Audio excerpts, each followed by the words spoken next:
Saludos fans de la robótica de competición, estamos apenas a 2 semanas de que se celebre la penúltima jornada de la temporada de liga y apenas a un mes de que se termine la 11ª temporada.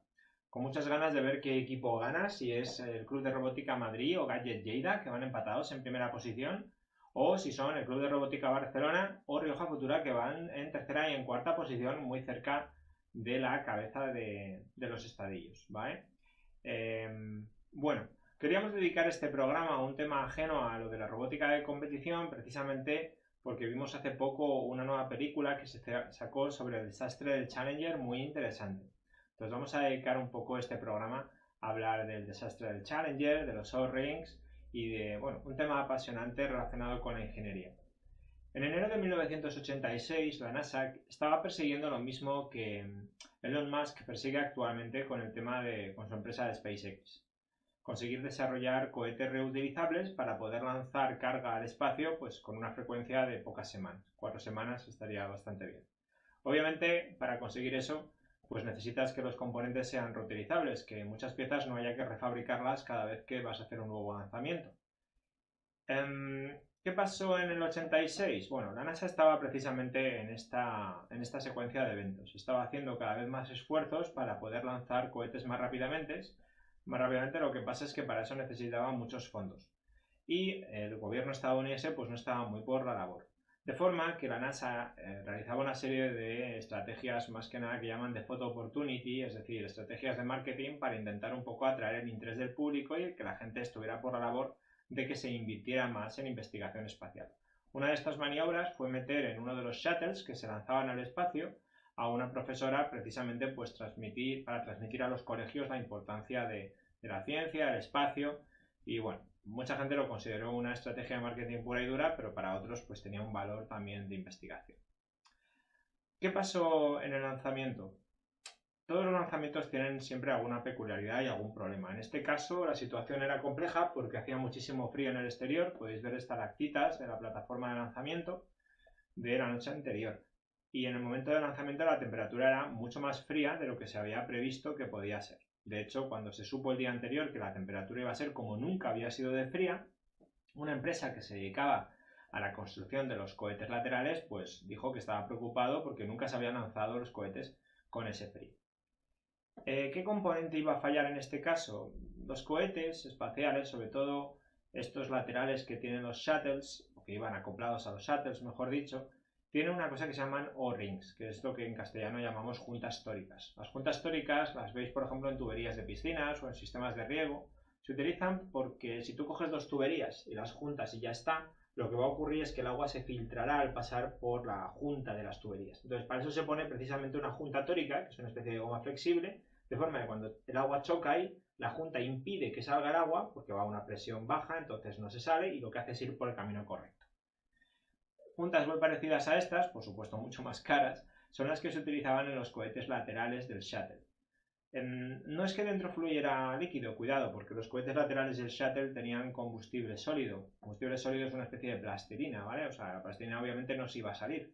Pero sí es verdad que al arder este combustible sólido genera una serie de gases altamente volátiles, o sea, muy explosivos, y esos gases sí se podían salir del cohete, precisamente porque el cohete estaba hecho por secciones, entonces esas secciones tenían juntas. La NASA ya había detectado en lanzamientos anteriores que se podían salir precisamente los gases por esas juntas. Y lo que habían hecho es poner una segunda junta. Entonces en el diseño ves una junta tórica y luego otra junta tórica para que si el gas se sale por una, pues al menos no se salga por la otra. Incluso con dos juntas ya se había detectado a veces que se salía un poco el gas. Y al salir el gas, que era altamente volátil, solía arder. De forma que generaba como una especie de pequeña llamarada por el lateral. No se había tenido mucha consideración porque esto había sido algo bastante circunstancial, casual y puntual. ¿Qué ocurría con las juntas tóricas? Fíjate, al arder el gas, precisamente lo que hacía era calentar la junta tórica de forma que hacía un poco especie de pegamento. Es decir, no funcionaba tanto como una junta tórica que se puede levantar y quitar, sino más bien como una especie de pegamento plástico medio derretido. Tú dirás, joder, pues me parece un poco ñapa todo esto. Lo era. De hecho, la NASA conocía este problema desde 1977, es decir, 9 años antes de que acabara estallando el Challenger. Pero como tantas otras cosas, y esto se vio a posteriori, pues se fue dejando, se fue suponiendo que era aceptable y que el riesgo era razonable. Total, que se lanza el Challenger, aquí lo veis despegando.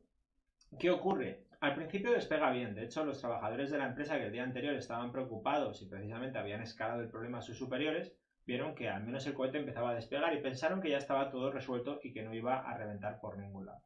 Sin embargo, cuando el Challenger ya estaba lo suficientemente alto, por una sacudida de viento, probablemente lo que ocurrió fue que esa junta, que probablemente ya estaba medio derretida, porque antes vemos que se sale un poco de gas y arde la junta, dejaría un hueco de forma que se empieza a salir el gas y a arder.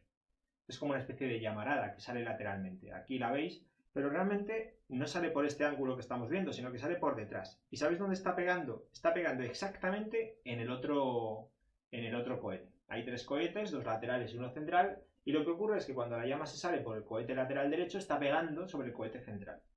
Eso ocurre durante unos segundos y cuando pasa cierto tiempo, el fuego consigue quemar la superficie de aluminio y cobre, que es como estaba hecho el cohete central, y lo que ocurre es que acaba ardiendo, bueno, acaba explotando todo el cohete central, con el desastre que eso supone.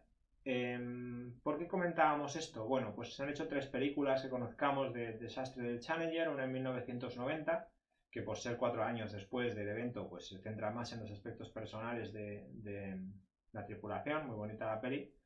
Mencionan el tema de los anillos tóricos, de las Four Rings, pero no se meten mucho en ello. La película de 2013 es un enfoque centrado en lo que es la comisión de investigación que puso en evidencia lo que había ocurrido.